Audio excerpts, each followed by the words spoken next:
What's up guys, and welcome back to the iherng podcast, and today we will answer a question from email. This is from Mr. Kaur. Hi, I'm Mr. Kaur, a fan of you who have been following you for 2 years. I've always enjoyed your videos and insight. Honestly, I wish I had discovered your channel earlier. Probably before you even started YouTube. So I wouldn't have walked into this situation. Before I go into my question, here's a quick overview of my property portfolio. I am 34 years old, currently own 3 properties, 2 studio units for investment and 1 landed property for own stay.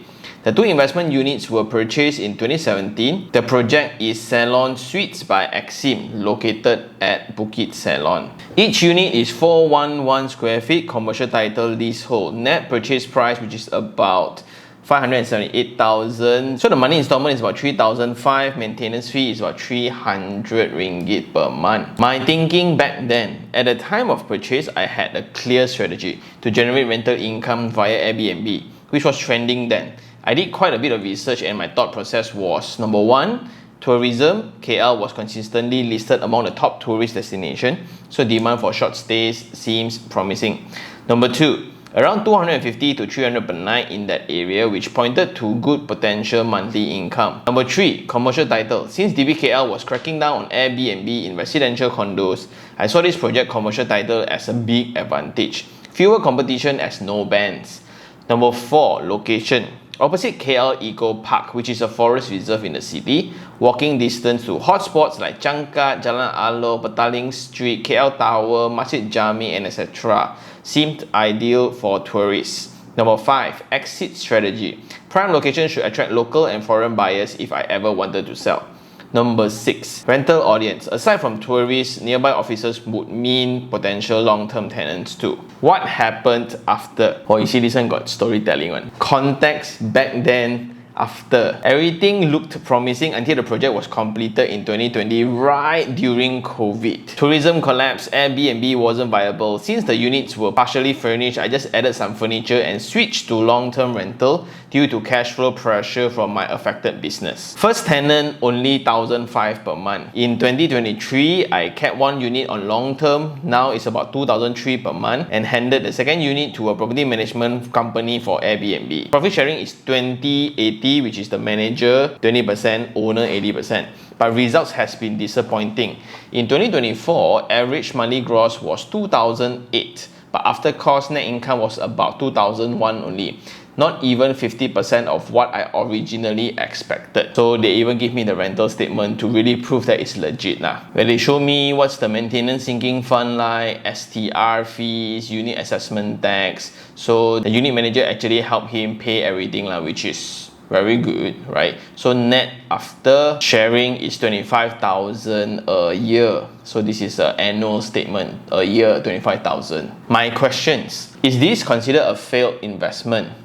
Number 2, my goal is to own 5 income generating properties to support my retirement, but I'm stuck.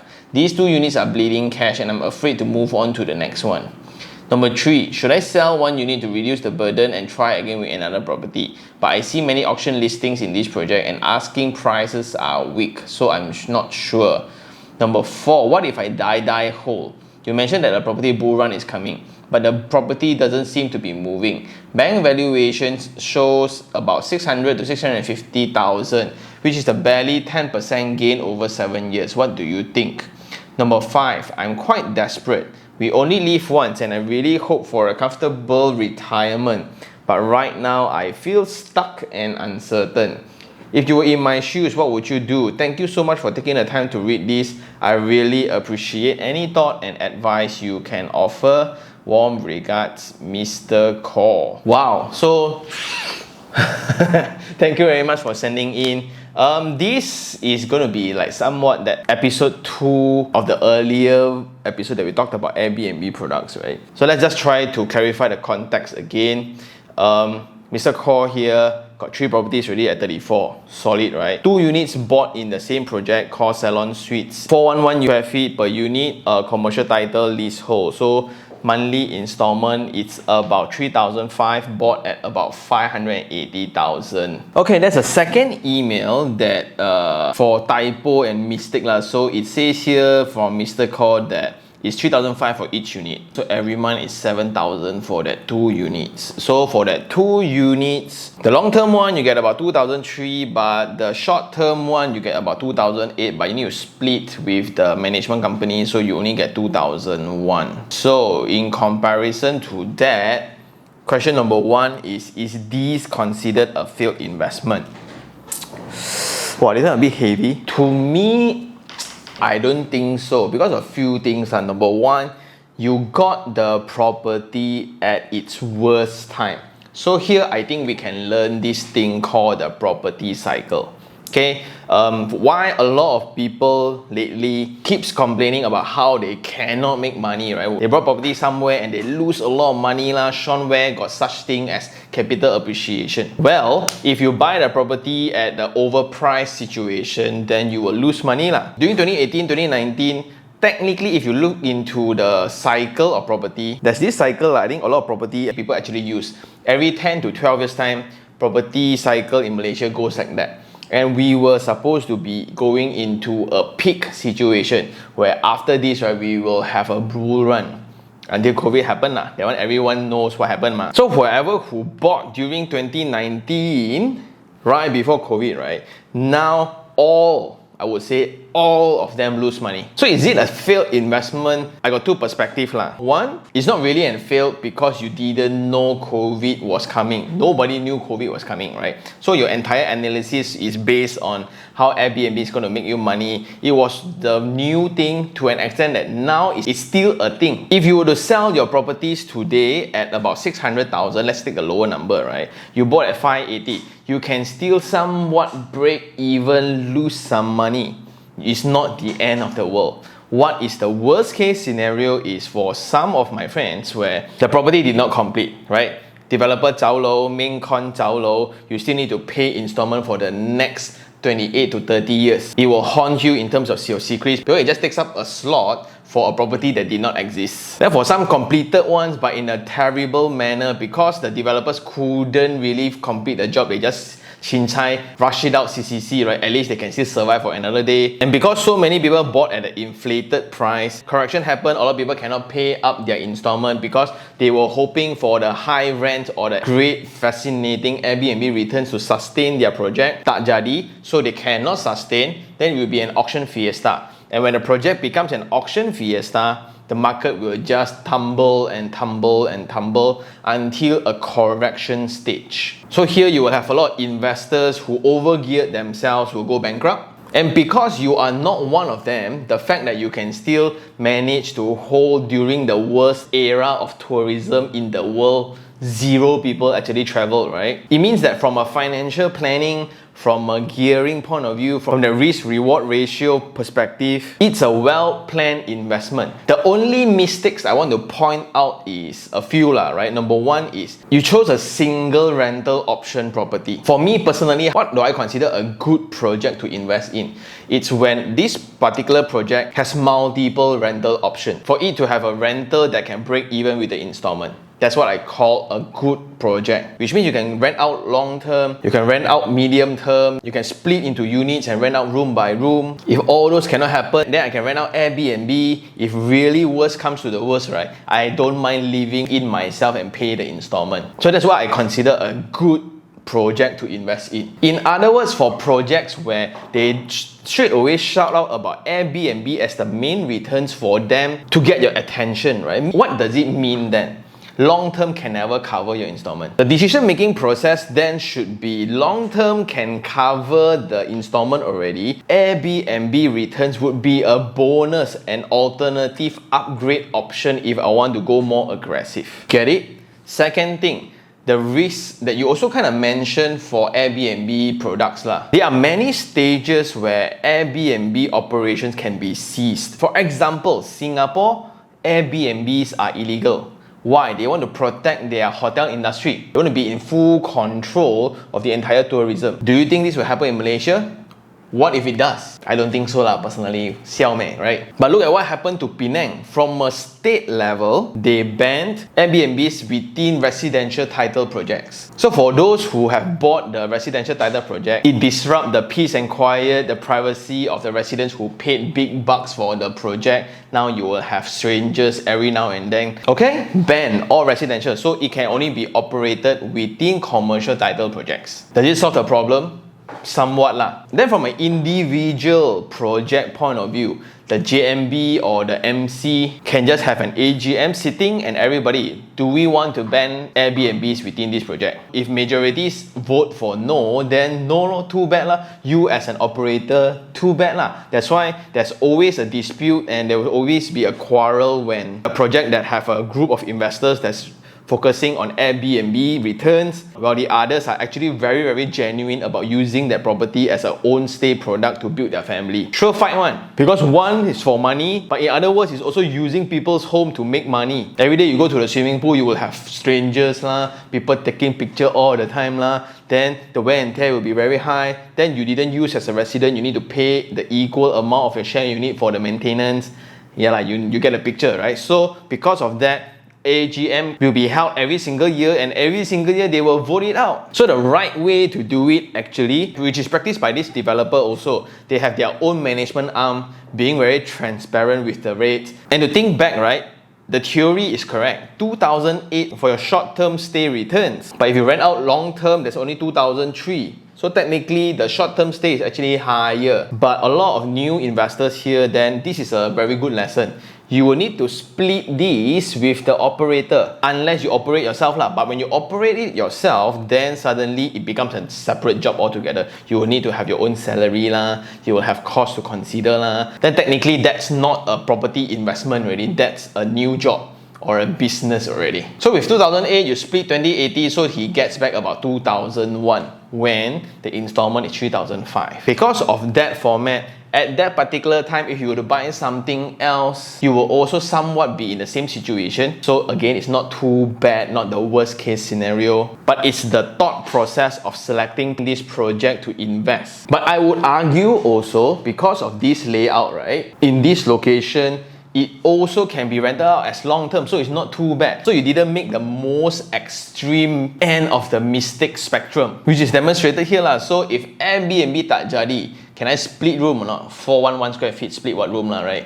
So you got long term and short term stay, can still somewhat have income generation, so you won't bleed as bad. The next thing that I want to highlight is the selling price against the market back then. Why we always measure against the median price of a location? Because within the comment section, everyone keeps arguing with your filtration system, right? With your filtration methods, Sean, there's nothing to buy in the market. So it really depends on what's your goal. The goal is it to just buy a project or to buy a money-making project? You get what I mean? Of course, I want a rental return of 5 to 6% in the market. Can you find? Can. Is it difficult to get one? Moderate. But if you want a 8% to 9% one, will it be harder? Definitely. So it's just the filtration mechanism, right? Where you need to tighten it or you loosen it. So that's up to personal preference. But if you start young enough, where your installment can drag up to 35 years, right, that is pretty loose already. Imagine for a person who is 55, right, trying to invest, then it's going to be very tough. Almost impossible to have rental cover installment already. The entire methodology and the investment consideration will be very different. So once again, nobody foreseen COVID, right? Nobody would have foreseen that your unit will be empty for a year. That is why a lot of auction fiestas happen within the city center, which leads to this very interesting consideration for modern investors. Like for me personally, what's my safety factor?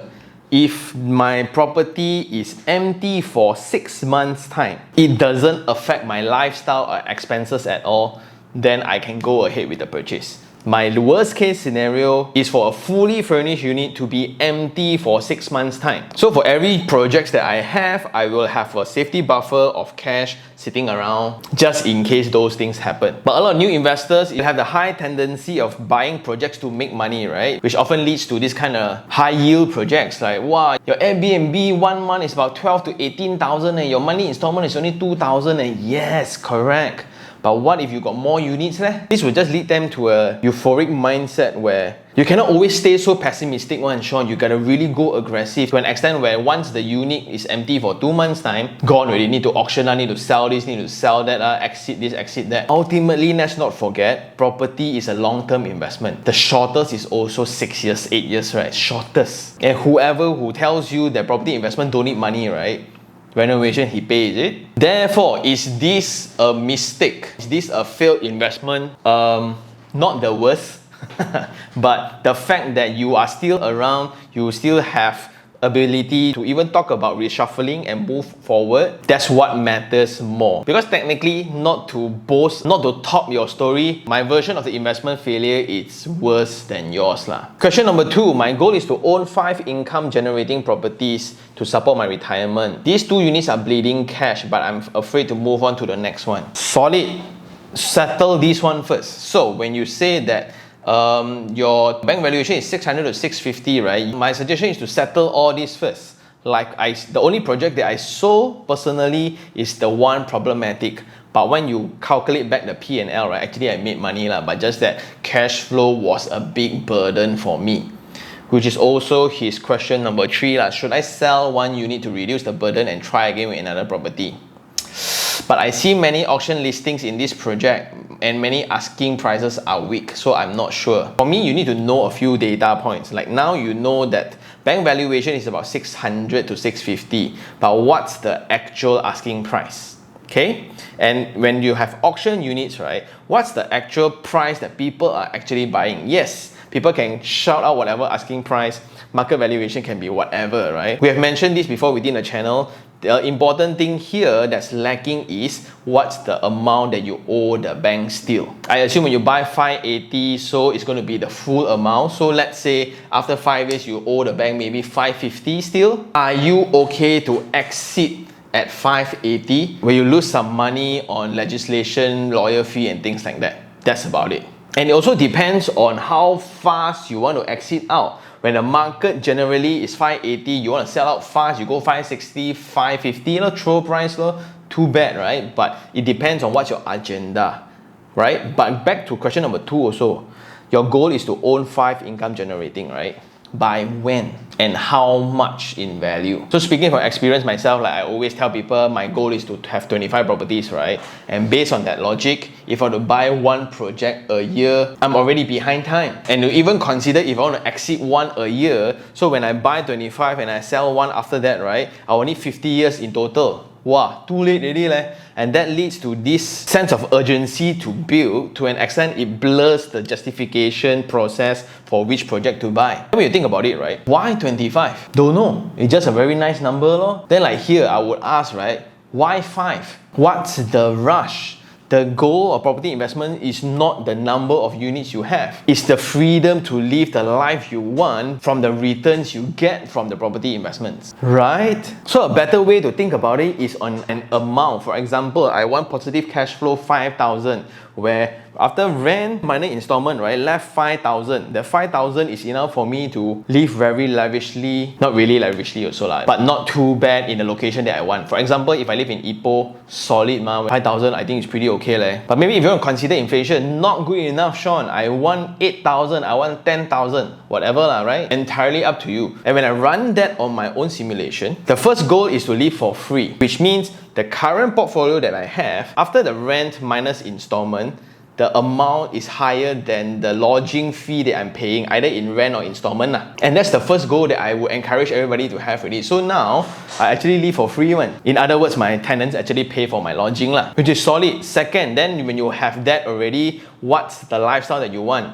Maybe 8,000 a month. You do your math lah. And with that in place, right, that forms this action to look for property that can generate cash flow instead of just stacking numbers against each other. With that in mind, what's the right thing to do then in your situation?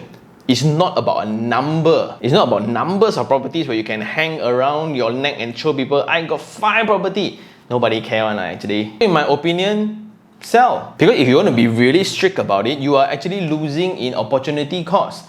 especially during these times where we mentioned in the previous episode, developers are very, very careful with pricing because of the COVID issue. A lot of developers abandoned their project, lost money, main cons gonna wiped out because they priced their project wrongly. To a certain level where construction cost year on year has increased 30 to 33% year on year. But do we see that in the selling price now? Not really. It means developers are still stacking and absorbing all this, meanwhile testing the market. But there will be a time where they cannot hold the amount of land anymore because most of them will actually take loan to buy land one, and there will be interest costs for it. So to hold land by not developing also got costs. So no matter what, right, they gotta launch at some point of time. That's why you see the amount of new launches in the market today compared to pre-COVID when you buy, there will be a very crazy number in difference. What does it mean then? As a property owner, I'm very happy lah, because new supplies are just diminishing, and a lot of property investors will notice rental rates are actually going up. So that will be the property bull run that is coming, and you combo that with all the infrastructure, right? So let's run like will property bull run happen. Technically in our books it's happening already, but let's look into it like infrastructure wise. LRT3 is going to start, right? So you have the Shah Alam line connecting to the Klang line coming into Glen Marie side already, so that's solid. MRT3 until the day where it's called for tender, then only I consider it as confirmed lah. But the plans are all drawn out already. Bandar Malaysia is going to happen because KLCC group just took over, if not mistaken, right? If I'm wrong, just put it down below. Then in Johor, it's so exciting. You have the RTS lah, you have the ART lah, you have the HSR lah. If you don't know all this term, right, better go find out all about it. But basically, they are just all infrastructure works that's going to improve connectivity, and that's a very important thing for property investment. Then in Penang LRT, the tender works are being rolled out already. Then from a cost point of view, we will have the new introduction of SST by the government. Petrol subsidies will be revoked soon. You have the tariff war that leads to uncertainty. So when costs cannot be fixed, it's very difficult for developers to actually launch. So if you die want to launch, they will need to put in a lot more buffer in the pricing. But yet they worry that the buyers won't want to buy. So everybody is just stuck in a way lah. But the market still functions, people still rent house, people still go to school, people still need to work, people still need a place to stay. However, as great as that property bull run news is coming, right, only great projects will fly. It doesn't mean that sucky projects will also perform. No, I think sucky still remains sucky one. And it gets worse when it have a stigma. Or last time, this one, Auction Fiesta, gone case. We have seen so many examples around Cyberjaya, around Ampang. So my suggestion here is to actually exit, or to at least set an expectation of what price to exit. Because you also mentioned here, this project doesn't seem to be moving. Bank valuation shows about 600 to 650,000, barely 10% gain over 7 years. Bro, the fact that you went through the worst time in history and you still make 10% gain, right? That just shows how resilient property market can be. My suggestion, exit. Especially when it's an Airbnb or a short-term stay-driven project. Because you think about it, right? Who is going to buy a project? That's another thing about why short-term stay projects is not my first choice. Who is going to buy your project? People who want to build family? No. People who want a long stay? No. Investors who only want cash flow. So you just reverse in consideration. As a property investor now, would you buy your own house? At 600,000, if I were to take 35 years, 4% loan, right? It's about 1,008 to 2,000 in installment. So your long-term 2,003, your short-term 2008, but I need to split with the management. So is 600,000 justified? Yes. But when it's 650, you're pushing it already. Then at this price range, what other projects is available within the market?